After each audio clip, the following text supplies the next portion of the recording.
Bismillah nggih, Pak. Kowe cedhak karo Brigita boleh, ning aja terlalu ngono iki aja ditiru model ngono ya. Nggih, Pak. Kula niku ngertos nggih lek ngoten niku mboten karakter kula, not my style. Heeh, kowe ora njaluk dhuwit ta karo aku? Mboten. Kok ora njaluk langsung tak kei nya. Masya Allah, Pak. Pak iya. Kowe bak yo mentel lek dhuwit. Mboten. Lah mboten lho Pak jenengan. Kayak mau lah bentuk 150 to? Nggih. Kowe tenangnya malah 200. Ya Allah, Pak. Jenengan niku kok jan dados kok jan baik to, Pak. Kula saling to, Pak. Ora ngerti to sesuk bayaranmu dipotong 200. Pak Rajiman, nyuwun Pak Rajiman. Iki kleru kok kowe dhe to janan. Jual lo kleru jane lho. Aku yo meri Pak Rajiman. Monggo katur dumateng sedaya para lenggah mliginipun Bapak Kepala Desa. Ayo, monggo. Ya, Cok, dados.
Wayangan ora mung bengi tok ning awan bengi Rawasari no.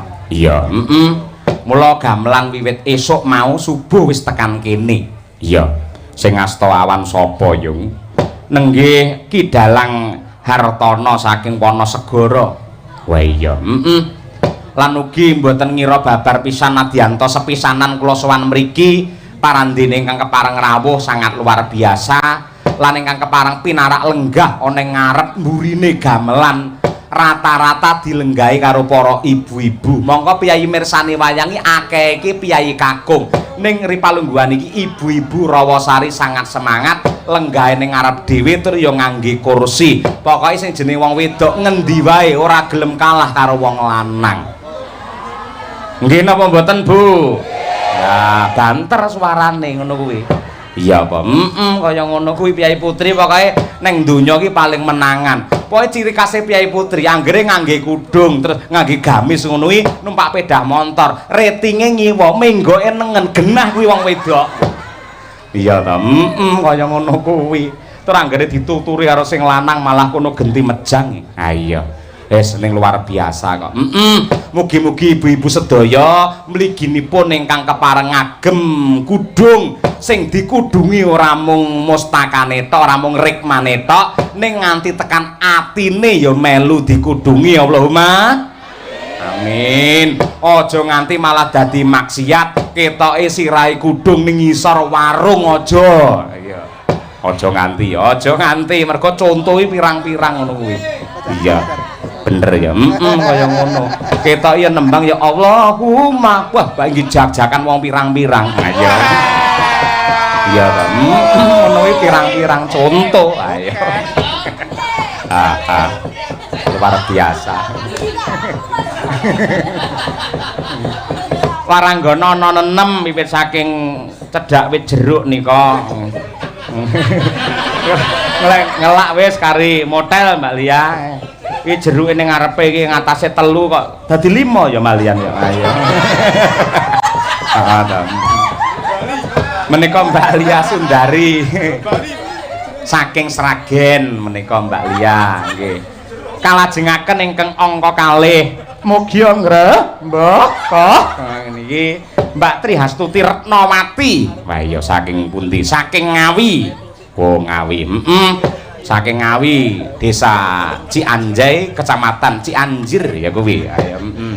Kalajengaken menika Ibu Sukesi Rahayu, sarjana seni magister seni, dosene isi Surakarta jurusan pedalangan, bagian tembang karo karawitan. Weh, enek dosene barang. Oh akeh. Sing nabuh ya dosen rata-rata, gurune ya pirang-pirang. Iya, elok.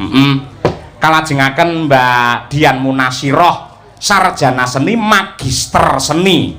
Weh, bisa magister barang ya sinden. Oh iso tur opor bebek cukup awake dhewek anggene mbayar SPP ora njaluk karo wong tuwa. Ning mergo saba ngen tarup ben bengi kaya ngene iki, akhire iso nggih mbayar SPP, iso nggih tuku apa ki jenenge pedah motor dhewe, mobil dhewe, tuku omah dhewe, kontrak omah dhewe. Nadan ning omah iki sing ngleboni ya Sulan Salin ngono kuwi.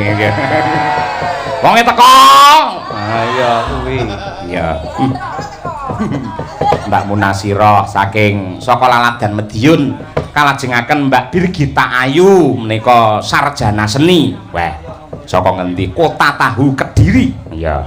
Minangka pamungkasing Pasiban menika ingkang jan menik-menik kaya benih atom. Iya, jan luar biasa Mbak Nimas Ayu Winong Nawangsih. Wah, iya.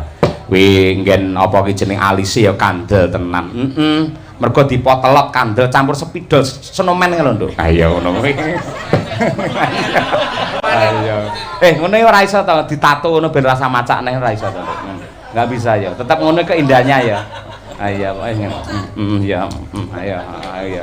Ape senine pancen kaya ngono kuwi. Iya, mulai dandan nganti 2 jam punjul. Tur dandan dipolki ana manfaate, buktine karo Pak Lurah ya dijak foto sindene lho ngono kuwi. Lagi iki lho enek lurah njaluk foto ning kene lho. Kula badhe foto Pak Dalang kali kula Pak mboten padha lanange kali sinden. Iya, men awet timur lan sehat Mbah Lurah. Iya, nggih, amin. Yo saiki nadyan kaya ngapa lan kepiye kamulyane wong tuwa, senenge wong tuwa, katresnane wong tuwa ki tetep marang anak. Kuwi sapa wae. Iya, mergo sing bakal nyambung sejarah ki anak.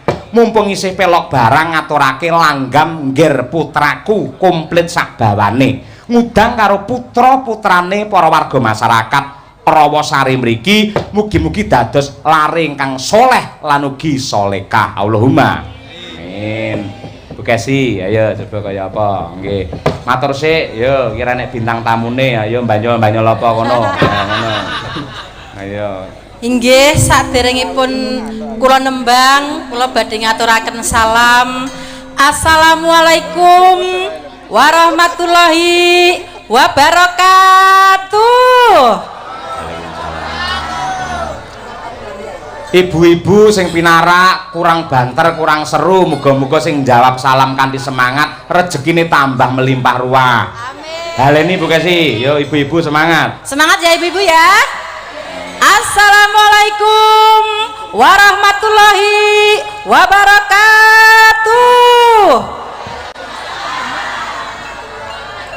Lah ngono lho Bu sing semangat. Le semangate kaya lek nyeneni bojomu ngono lho.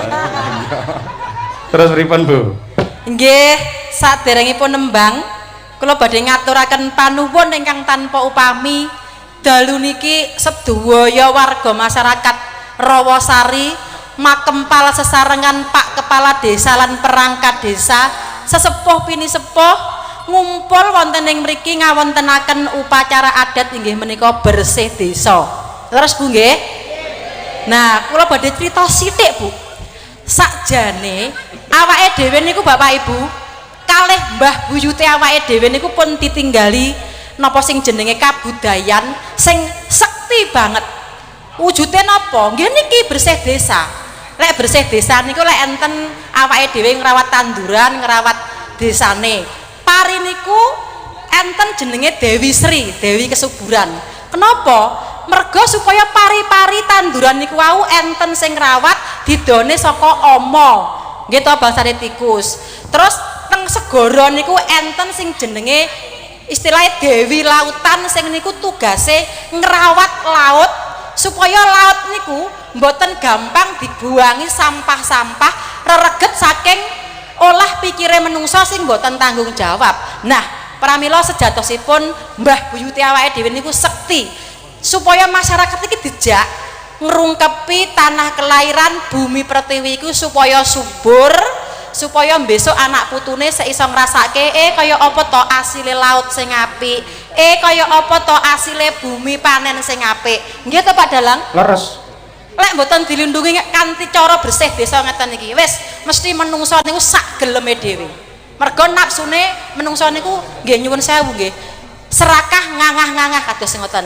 Pramila awake dhewe dalu niki mugi-mugi acaranipun manfaat damel kesadaran sedaya warga masyarakat njaga ing bumine, njaga ing laute supaya tetep lestari lan ngasilake ngaten. Amin ya rabbal alamin. Mriki lek panen parine setahun ping pinten, Pak? Ping kalih. Nuwun sewu nggih kula Karanganyar Jaten niku setahun ping 4. Niku enten rumuse Pak ngoten niku. Carane pripun? Nggih kula kok iso panene sukses lancar kok setahun ping 4. Nggih kula niku yen bersih desa nggih wayangan. Ning dalange ora gonta-ganti Pak ngrika niku. Nggih. Dadi lek Agung Cahya Kuntadi yo aja ganti-ganti ngono kuwi. Jenenge wong teguh pendirian ngono kuwi jenenge. Lagi ngoten ta Pak Lurah? Endi Pak Lurah iki?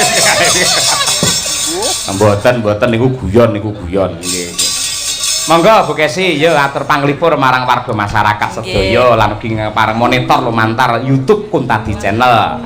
Dibawani. Ibu Sri Lestari saking Surabaya. Ing dalu wingi nika mbetakaken ayam panggang kalih tembange dereng kaleksanan dalu menika kula kirimi. Nggih, sugeng laras Bu Sri yang saking Surabaya. Matur nuwun katresnanipun. Dandang kula, ya Bu.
netepi kewajiban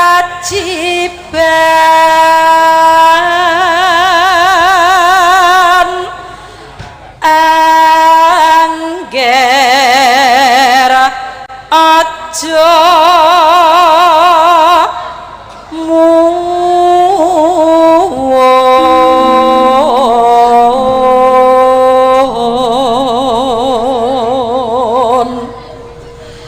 sesuk ibu mundhut jajan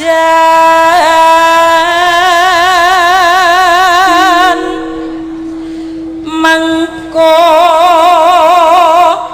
bengi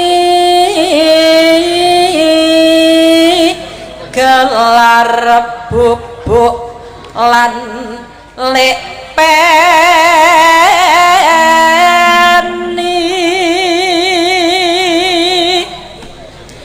angger ibu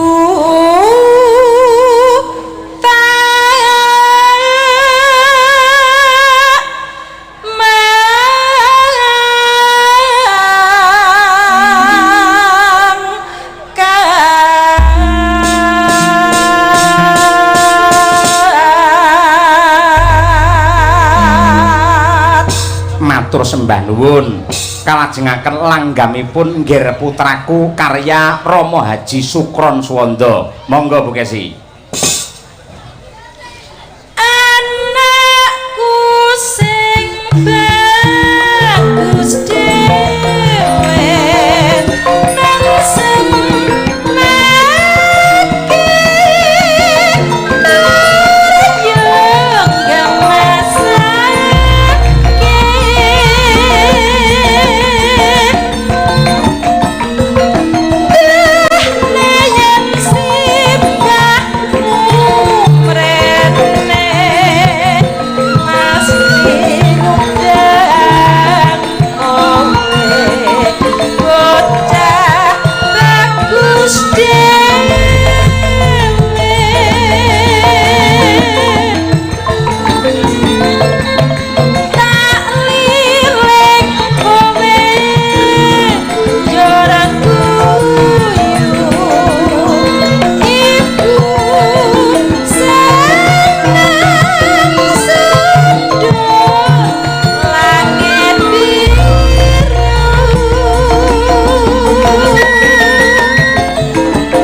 matur sembah nuwun. Iya, Mak.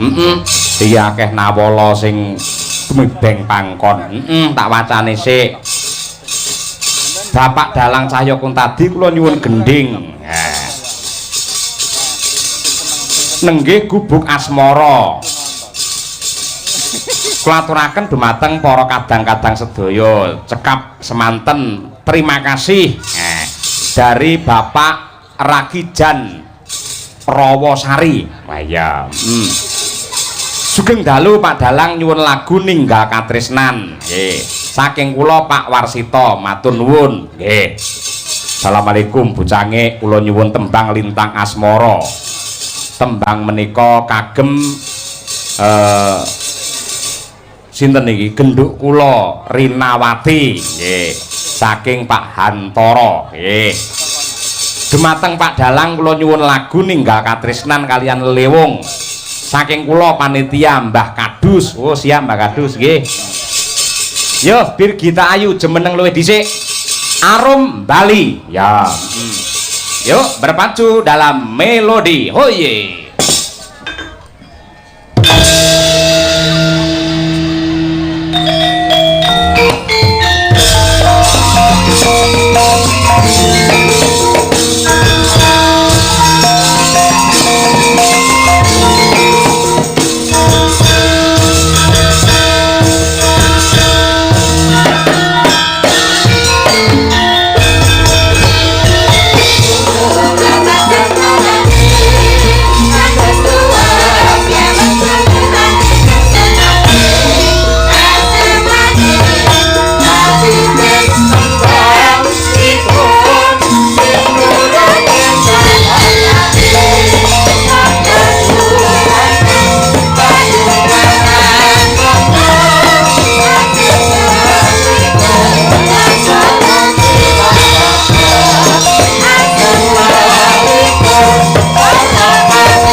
Genduk Birgita Ayu sugeng dalu.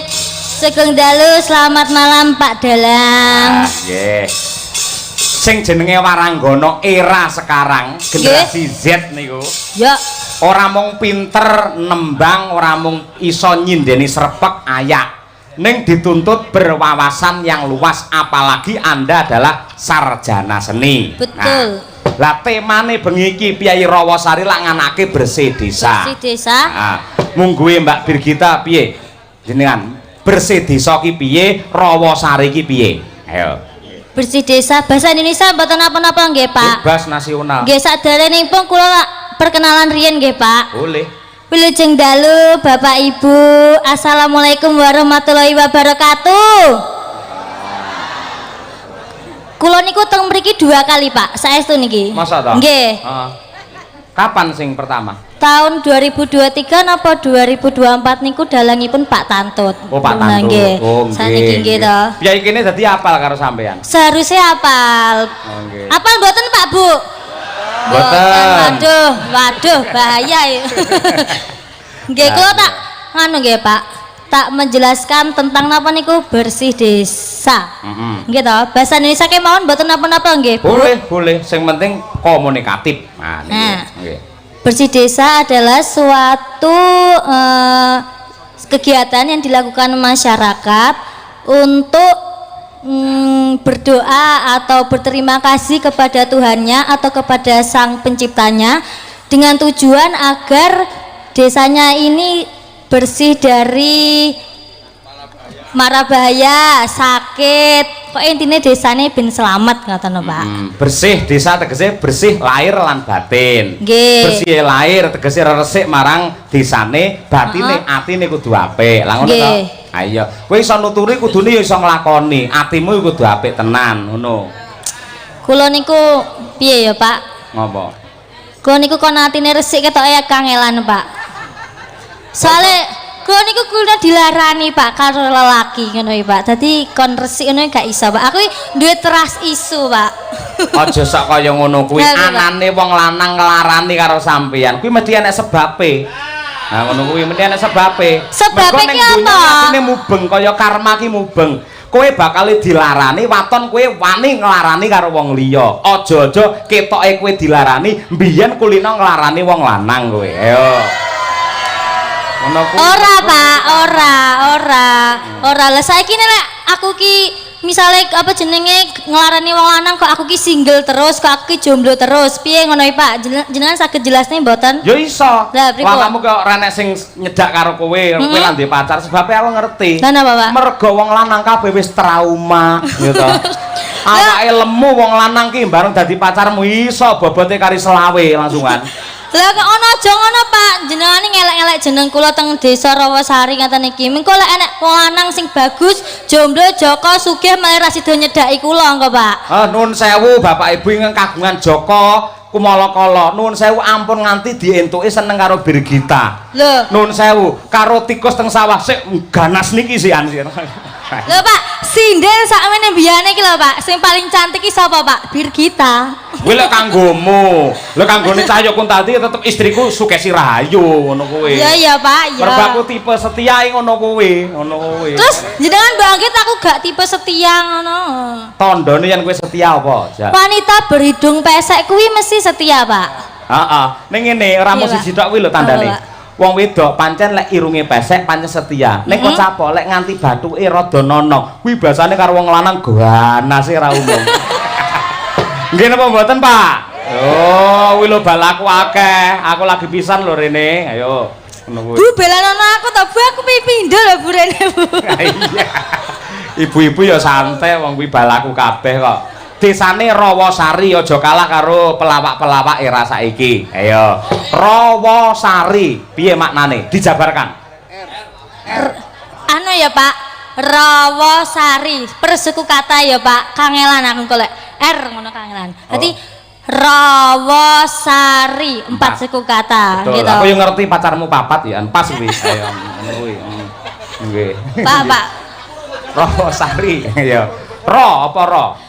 Ra saka tembung rasa syukur masyarakat Rawasari mriki kumpul tumplek blek tan mriki bapak-bapak yang bagus, ibu-ibu yang cantik dengan mengadakan pagelaran wayang kulit Ki Dalang Cahyo Kuntadi dan sindennya yang paling cantik Mbak Birgita Ayu. Oke, iya. Nggih. Lagi ra ngerti marai bir. Nah, Pak. Yai kene lak kulino nandur pari to. Betul. Dadi pari kae, lek saya isi, saya ndingkluk. Ning lek kopong duangak senengane sombong nganggep awake dhewe sing paling ayu. Sing bahayai ngono kuwi malan, ora ngono. Ya pancen wong ayu ki kudu pede kok, Pak. Heeh. Nek lek kepedenen malah didoi. Mesti sing cedak paling ya codot-codot kuwi akhire. Bajute wo, gimana wo? Ayo wo, piye wo? Ayo. Wong tegese wong ten mriki kumpul tumplek bek seneng sanget nonton pagelaran wayang kulit Pak Cahyo Kuntadi. Mugi-mugi masyarakatnya sehat, ayem tentrem, bagya mulya tur kerto raharja. Amin ya. Ya ngono, pokoknya langsung ngomong salah iki pikir keri penting tes ngono kuwi, ngono. Penting cepet, cucut ngawut kuwi jenenge ngono kuwi. Ayo ngono. Kuwi wo, terus sa. Ayo. Satu nusa satu bangsa. Ayo. Sa. Saka tembung sayuk rukun masyarakat Rawasari nanggap Pak Yoyok Cahyo Kuntadi mugi-mugi masyarakatipun sami sehat sedaya ayam tentrem bagya mulya tur tentrem Kertoraharjo. Titenan angger kentekan kata-kata mburine muni Kertoraharjo wis ta. Terakhir ri, ayo. Ri saka tembung rina wengi niku awan bengi nanggap wayang kulit niki wau nek wayang kulit. Bener. Oh, bener lho iki nanggap wayangan awan bengi to, Pak. Bener. Ditanggapne wayang kalih Bapak Lurah, mugi-mugi Bapak Lurah panjenengan sehat nggih, Pak. Mugi-mugi panjenengan mengke ampun kesupen lho, Pak, nyawer sinden nggih, Pak. Nggih, Pak, ijole foto mau lho, Pak. Nggih. Ah iya bagus luar biasa. Ning aja ning Pak Lurah tok. Lah, Mergo iki swadaya. Oh, swadaya. Warga masyarakat sing duwe karep lan keinginan niat untuk wayangan bersih desa ki masyarakat kene pendak tahun renate absen ngono terus. Napa nggih, Pak? Oh iya tiap tahun ngono kuwi. Berarti tahun ngajen niku kudune jenengan melih nggih to, Pak? Kok iso kowe ngudokne? Lho, berarti rasa jenengan mau nek pengen panene setahun 4 kali niku dalangnya ampun ganti-ganti. Lah ngene omongane wong golek dhuwit ngono kuwi. Oh, ngono to, Pak. Wis to kowe rasa ndongakne aku. Engko mbuh Pak Tantut Pak aku kowe tetep katut aman-aman kowe panggan. Ayo to. Tenang ae, Kertoraharjo kowe iki panggan. Ayo. Iya, ya ngono kuwi bir luar biasa nggih. Iki lek nek pamundhut gubuk asmara. Ayo. Nggih, engko sing rada gratakan nggon mburi-mburi wae. Ayo. Gubuk asmara saking sinten, Pak? Permintaan sinten? Endi dadak goleki neh aku malian. Wah, wis kowe iki dadak takon ngono nyapo ngono lho. Ya harus dicetakne ngono kuwi, Pak. Saking Pak Rakijan. Bapak Rakijan. Piyantunipun ten pundi niku Bapak Rakijan? Yang mana, Pak Bu? Pak Rakijan, biasanipun gubuk asmara niku nyawer 500.000 lho, Pak. Bos to, kowe iki jane sinden apa kotak amal? Ora. Ya, Pak, ya. Wis diparingi iki lho, kowe ngisin-ngisin Ndi, iki. Pak? Oh, lah iya ndi nekno? Heh? Sing nyanyi sapa? Lho, nun sewu Jer Basuki mawa beya urung nyanyi njaluk dhuwit cara ngendi? Lah oke sing nyanyi sapa, Pak? Awakmu. Lah iya ya wis berarti ndi, Pak? Nyanyi apa urung? Dereng. Ya urung ya dhuwit nang kene ora. Pak, Pak. Sinden karo dhuwit ngiyip ora senengane ora. Ya ben to, Pak. Pancen ya wong wedok iku kudu ngono kuwi. Iki pokoke 150. Engko lek apik kabeh tak nehne awakmu. Nek sing kleru ya 100. Wedene kok ora apal. Engko ya sekali 50 tok. Ora. Berarti nek apik kabeh berarti jenengan tambahi 50.000. Nek apik kabeh jenengan tambahi 50.000. Gur 50.000 ora masalah, tak tambah 150 ning gajimu sesuk tak sudah 150. Ya licet iki, Pak. Licet basa Kediri, licet. Lowet cetok kowe mari ya. Ayo. Lowet cet. Ayo. Licet akhirnya licet. Contohnya nih lho, Mbak Dian nih lho, luar Apa, biasa, Pak? kaget lho. Sing jenenge Patet Jingking iki slendroe angel lho. Dhek pelok lho, angel. Lho, Pak, Mbak Tuti lho, Pak, biasanya. Patet Jingking apike kaya ngono lek ning omah ora kena jengking angel model ngono kuwi. Ayo. Rukuk ya rukuk. Rukuk lan jengking. Ayo ngono kuwi. Ngibadah. Ya. Iya. Ajenge regol. Iya. Sesuk bengi tik kowe regole awakmu sing buka rek. Sesuk bengi. Sesuk nang pundi, Pak? Sesuk nang Mayang. Ayo. Ya pucunge. Nyingkar nyingkur.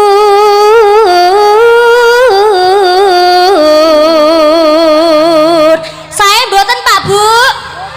100.000, Pak. Ya, gadeng sing menghakimi penonton 100 ya 100.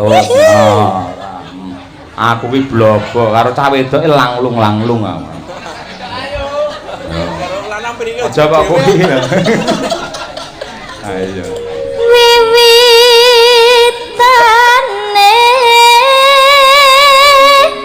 nyingkar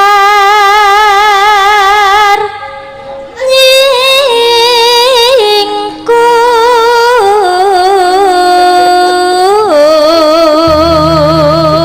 Saya mboten, Pak Bu. 100.000, Pak.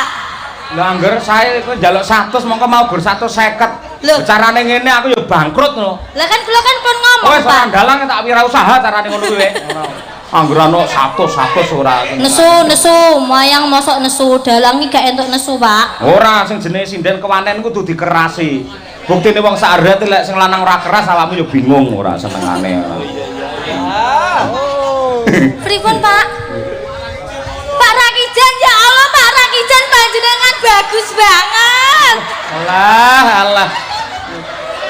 Kaya Pak gatelet. Rakijan, sugeng dalu Pak Rakijan. Piye? Pripun Pak Rakijan?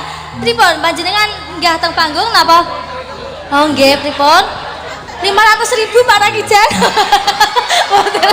Boten Pak, boten. Pak Rakijan jenengan muncule kok jeruk-jeruk ngono kaget ya aku. Ayo. Nggih kula lanjutke nggih Pak Rakijan, mbok menawi mengke panjenengan ajenge nembang bareng kula napa beksa teng mriki nggih mboten napa-napa. Nggih. Tapi ampun kesupen nggih Pak Rakijan 500.000. Ha iya. Piye ngono kon entuk pacar wangger wong ditawani lho. Ha iya wis. Plengsan yen ke mutan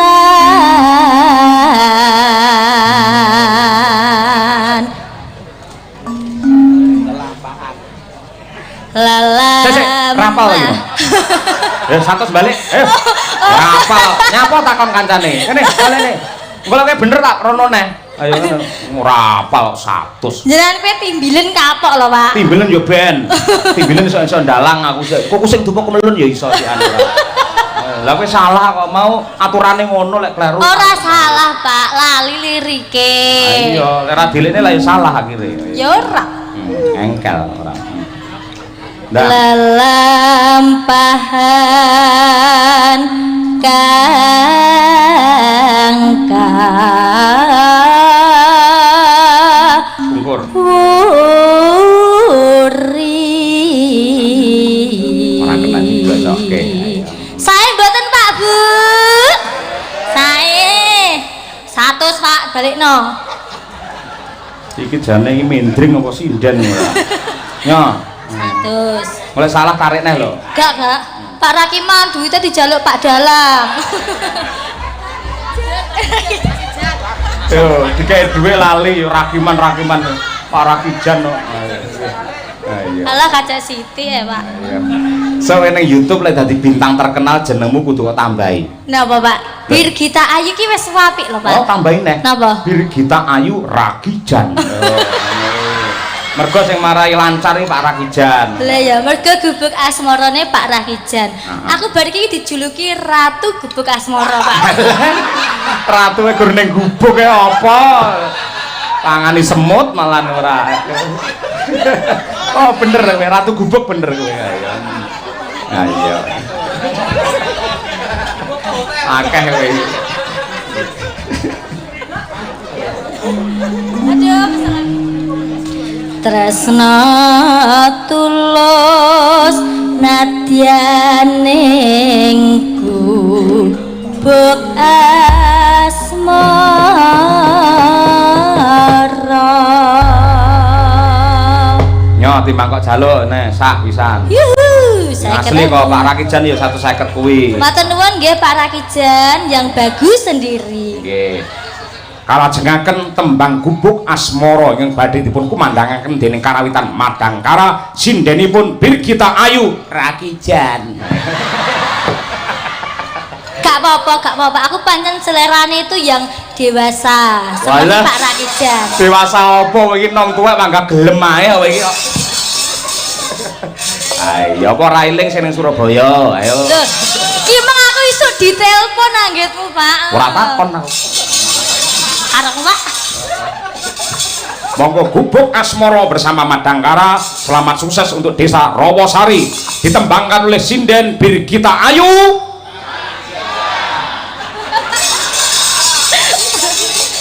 Dadah, saya Mas Topal.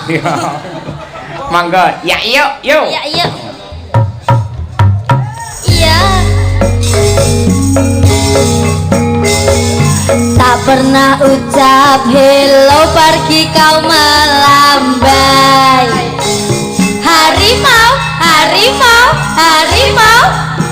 melayang. Tak pernah ucap hancur hatinya bersepai. Harimau Anjay.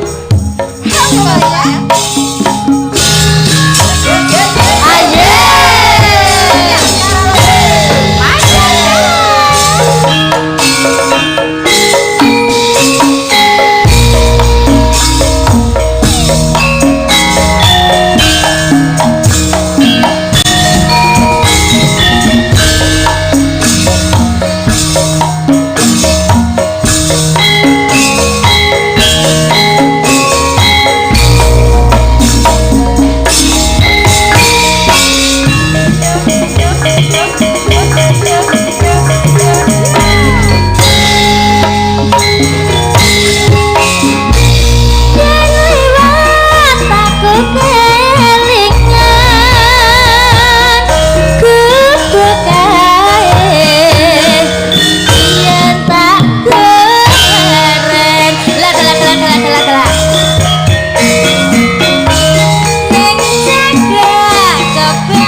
Terima kasih. Itulah tadi lagu Gubuk Asmoro untuk para pemirsa di Desa Rawosari yang telah dikumandangkan oleh Karawitan Madangkara dengan sinden Birgita Ayu. Wes viral iki kok bisa. Ayo, jos temenanan elok. Ya saya ganti nanjake. Lek Birgita iki pancen bocahe kaya ngono kuwi. Mentel kemayu. Iya, monggo atine janjane, ya reget atine jane. Iya, iki sinden paling wani karo dalang ya kuwi. Ngerti dalange dompete ilang mergo ceblok. Liyane do prihatin melu bila sungkawa dhek malah kapok dompetmu ilang, Pak. Ayo bola bali rahijan. Winong nawangsih ku tak tang tak yo.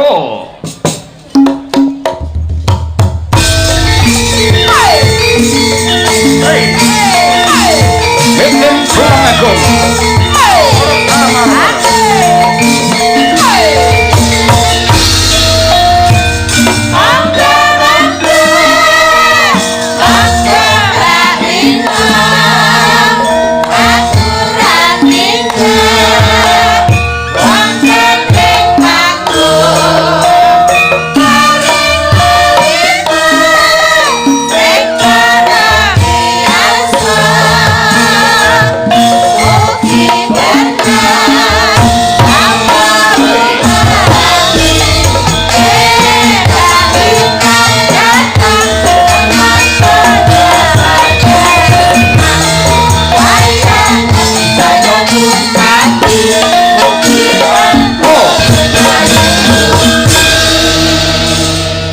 Lare menika pulunan kula utawi ponakan kula. Mila nggih mboten aneh mboten mokal. Larene niku pancen alus. Winong niki lho. Ayune lahir tekan batin.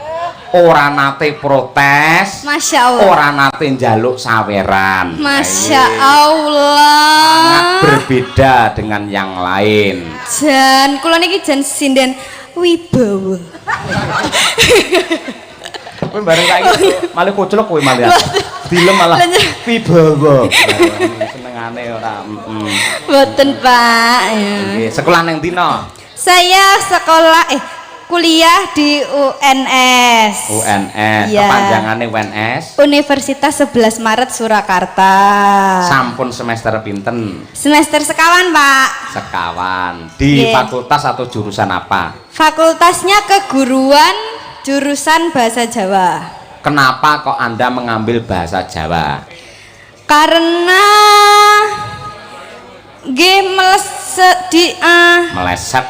di samping anu ya Pak, di samping melestarikan budaya juga otak saya ndak kuat nek jurusan yang lain gitu. Oh, otakmu piye? Kurang encer ngono piye? Nggih, nek jurusan yang lain ndak mampu gitu ya Pak saya gitu. Ya, wis ora apa-apa, sinau apa wae ki apik. Wong ki sing apik ora mung pinter tok, ning sebisa mungkin menjadilah orang yang bermanfaat. Nggih. Ngono kuwi. Dadi piyayi nek anggun kaya awakmu ngono kuwi, ora usah njaluk saweran. Engko mesti dhuwit teko dhewe. Lah niku ngono Pak. kuwi. Bismillah ya Pak. Kowe cedak karo Brigita boleh, ning aja terlalu ngono iki aja ditiru model ngono ya. Nggih Pak. Kula niku ngertos nggih lek ngoten niku mboten karakter kula, not my style. Heeh, kowe ora njaluk dhuwit karo aku. Mboten. Wong ora njaluk langsung tak kei nya. Masya Allah Pak. Pak Nyonya. Kowe bak yo mental lek ro dhuwit. Mboten. Lah mboten lah Pak jenengan. Kayak mau lebih untuk 150 to. Nggih. Kowe tenangnya malah 200. Ya Allah Pak, jenengan niku kok jan dados kok jan baik to Pak, kula salim to Pak. Ora ngerti to sesuk bayaranmu dipotong 200. Pak Rajiman, nyuwun Pak Rajiman. Iki kleru kok kowe dhe to janan. Jual lo kleru jane lho. Aku yo meri Pak Rajiman. Ayo, salah kapokmu kapan ora wis ngene iki lho ayo. Jual lo kleru jan ngisin-ngisini. Ning senengku Madangkara iki sindene duwe spesial dhewe-dhewe. Ya Iya. ta. Oh, sampean kok cara jaranan ngono ya apik. Mbak Birgita pokoke ya lestrum pokoke dhek iki. Nggih, dol pokoke Pak. Lek Mbak apa kuwi jenenge Mbak Dian iki pancen nggih klasik-klasik yen materi kuwi lho wis dimamah kabeh. Nah, Ayo, nggih. Bojone dimamah oleh kuwi. Ayo, nggih. Terus Bu Kesi wis kaya ngono kae, lek Mbak Tutik iki sing jenis bedayan-bedayan. Dadi bedayan tari bedayan ludruk lho. Nggih. Kalih anu Pak, spesialis buka celuk Mbak Tutik Oh menika. iya, bener. Klondo ana sing ngersakake ninggal katresnan iki Nggih. spesialis jenengan iki sing ngaturake ran jenengan ngono. Walah, tenan. Ibarate kaya panganan kurang bumbu ngono kuwi, heeh. Sampean wis pas, dasare piyayine cantik, suarane alus, atine ya alus. Masya Ayo. Allah. Ngoten Nggih, kok jomblo ya Pak. Hah? Ngono kok jomblo ya Pak. Kowe jane padha karo iki, kowe kena karma sih. Lho aku ngapain? Lho sing iso ngerti ya awakmu dhewe ngono. Ya ampun. Kayaknya aku wong nggak wedok iki ngapa-ngapain. lek ra duwe pacar utawa bar kepedotan tresno, kuwi oleh Tuhan akan ditunda atau diganti yang lebih baik. Amin ya Allah, semoga saya dapat jodoh yang pokoknya sesuai kriteria saya gitu ya Pak. Betul, betul. Ngono kuwi. Pangestunipun nggih Pak. Heeh, dadi aja kudu nom, ya toh. Ora kudu nom. Dadi golek dalang ya sing setengah umur. Enggak, aku nggak mau sama dalang, aku trauma sama dalang, nggak mau. Dalang hebat loh, nyeritake wayang sewengi loh. sekti. Tapi aku trauma sama dalang yang kemarin itu dalang loh Pak. Nah, wingi kuwi dalangan pedah awakmu menurut. Nggak mau. Ya. Ya wis saiki nembang dhisik sayu, ayo. Dibawani biyen anak bawani to. Ayo. Ninggal katresnan winong nawangse. Jaranan dangdut kreasi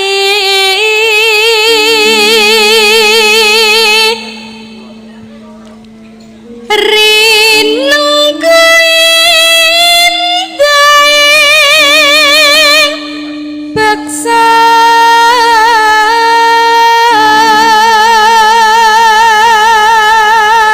Nino nano sen terewe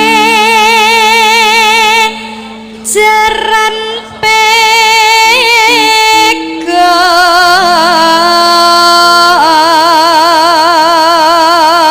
pegon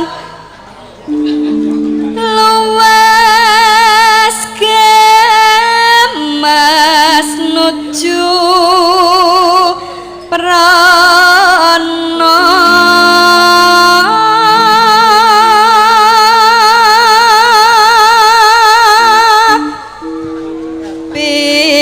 pinter agawe brangto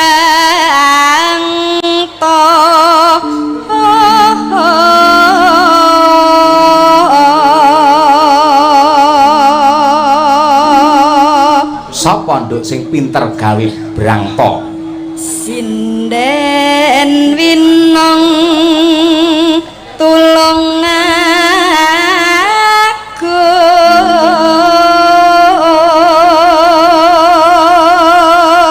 aja nganti piye Cahayu aja nganti ninggal tresno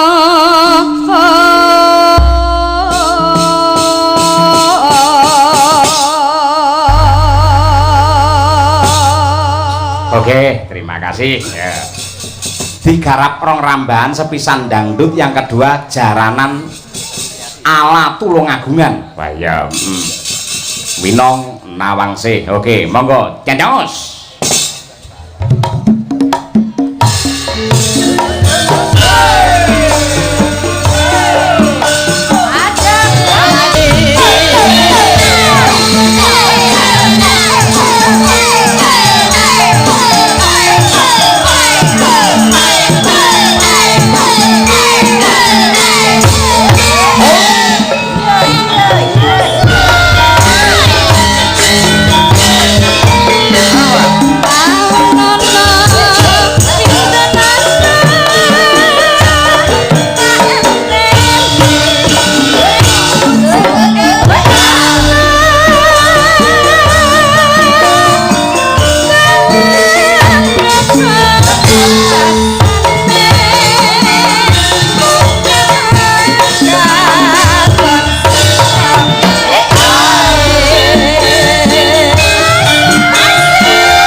Tepuk tangan untuk Winong Nawangsih para lenggah. Wah.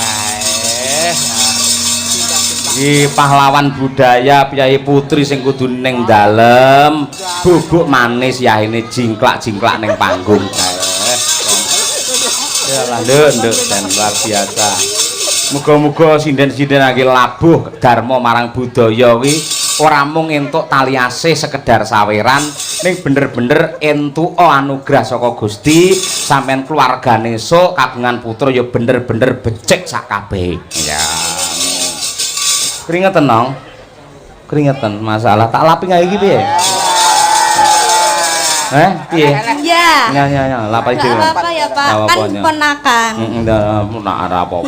Kita kan ya anu satu tim to gitu. Nek bedane, heeh. Ya Allah kok wangi banget sih, Pak. Wangi piagap kuwi monggo ya ngene. Wis. Sampun. Terima kasih. Ayo. Winong Nawangsih. Si jingkas. Ya, upamane ora upama ki tenan iki. Ya. Lewung. Mbak Triastuti bersama Mbak Dian Munasiroh. Cocok iki. Nah, wiwite mau liburan setengah 11 nganti jam 12 pas. Cocok. Ya berdiri berdua. Ayo. None naneng naneng yo sebagai apa loro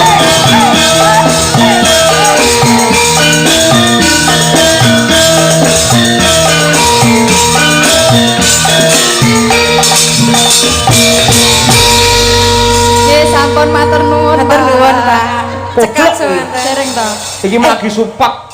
Mugya ngrembak kok ngono kan pambuka. Ora jumbo kalawan suasana, Mbak. Iya. Sesuk ya? Iya. Kita kan spesial. Mugya ngrembak Mbah Wirya Darma ngono to. Mbah Wirya, enten Mbah Wirya tong mriki, Pak. Sing ngomong lho Mbah Wirya. Oh iya, aku paling wedi karo Mbah Wir tenan. Dredeg aku. Gurumu ya dia. Nggih. Gurumu to kuwi. Paling takut karo Mbah Wir aku. Lah nyapa kok takut? Pandangan matanya rangwati. Terus makane sampean salah mau to? Heeh. Angger kono mlotokne kacamata ngeti aku wis bingung deg-degan. Dadah. Ndek wingi niku lho, Pak. Apa? Pas napa nggih palaran Gatotkaca niku lho. Oh iya. Niku ta sang Gatotkaca. Nah, neng ngono. Kula kinten jenglengan, kula nggih mboten senggak to. Terus tanglet Mbah Wir. Mbah piye? Dadah. Niku mboten ngertos napa mboten disenggaki lho. Oh, gak mudeng. Spesialis dada Mbah Wir. Iya. Apa-apa wong yo ngene kala mangsa yo ada spontanitas kaya ngono kuwi. Ning malah agung ndingi akhire. Yo ora dijenggleng, yo ora disenggaki. Bener berarti, Pak? Bener. Turu kabeh maksudnya. Apik berarti, Pak? Apik. Apik. Berkarakter lho Pak Yoyo. Berkarakter lho malahan. Heeh, karakter.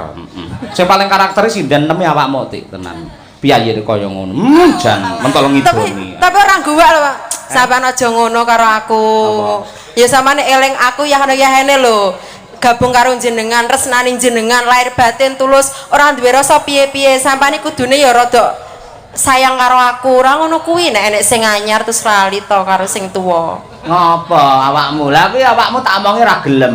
Rambutmu aja kok semir abang. Nggih, terus awakmu nekat kok semir. Padahal kula mboten nggak dikandani lho Pak Yoyo. Tak kira kowe sinden agi e, bae gigi sing teko ora. Lah wong kula niku nek dikandani malah nantang lho. Wah iya kaya ngono. Mau pokoke aja nek sing luruhi aku, sakarepku. Iya.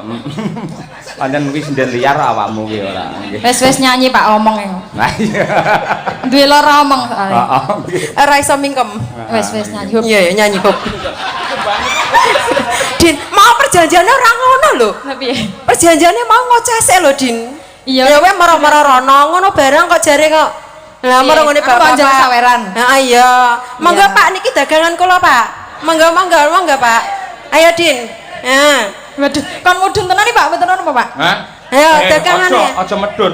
Wis mriki mawon, mriki mawon. nembang apik, ora usah medun sing anu mending munggah ngono. Lah niki senengane teng isor lho, Pak. Oh, enggak boleh. Oh, enggak Aku boleh. malah menjaga kehormatanmu ora ngono. Oh iya, ya seneng kene nang kene wae. Ngono lah nang ngono. Niki nyepaki bapak kan yoga-yoga niki lho, Pak. Heeh, engko nek mburi kelir kowe nyepaki wong mendem barang kowe. Ayo ngono kuwi.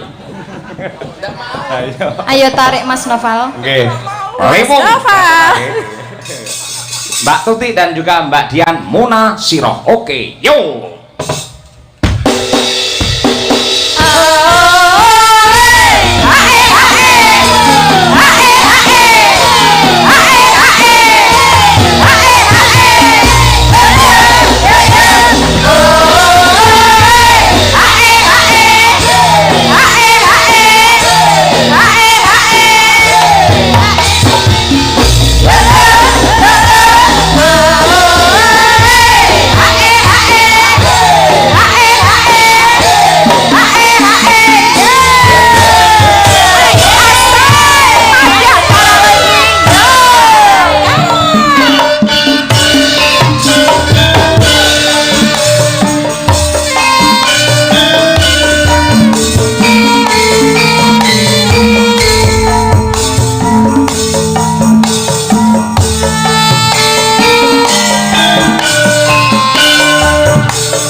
Pak Samar pun nengkron to Pak Samar. Oh pun kondur. Oh pun kondur. Wau ngendikane bar ngalah berkah pengajian Kiai Anwar Zaid tindak rene kok nggih. Napa ditenggo Pak Yoyo? Hah? Ditenggo. Ya aku sih nunggu coba pakmu ngono. Kowe nunggu ning pawon kuwi malah nek ora. Yo. Sabda pandita amring sirane jatah sisi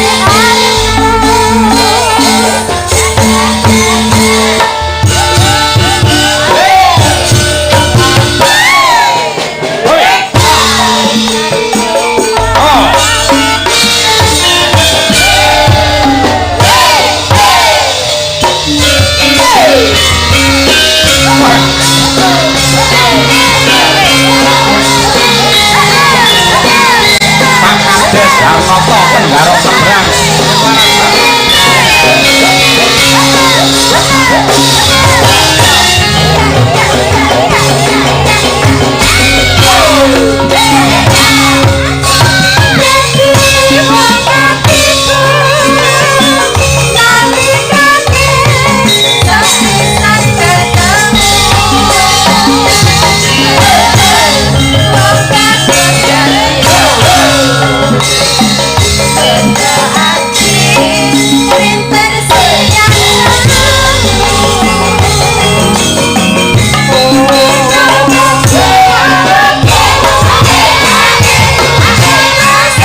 Sekelas regol lah iki. Ayo. Terima kasih Mbak Munasiro dan juga Mbak Trihastuti Retnowati. Ya. Lakon wis dipaket kalian panitia ngersakake ya kuwi Wahyu Tirta Manik Maya Mahadi. Iya. Angel iki. Angel bare kowe kok malah.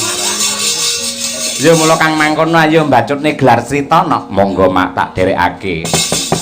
Umalebet Santera rontek melumpuh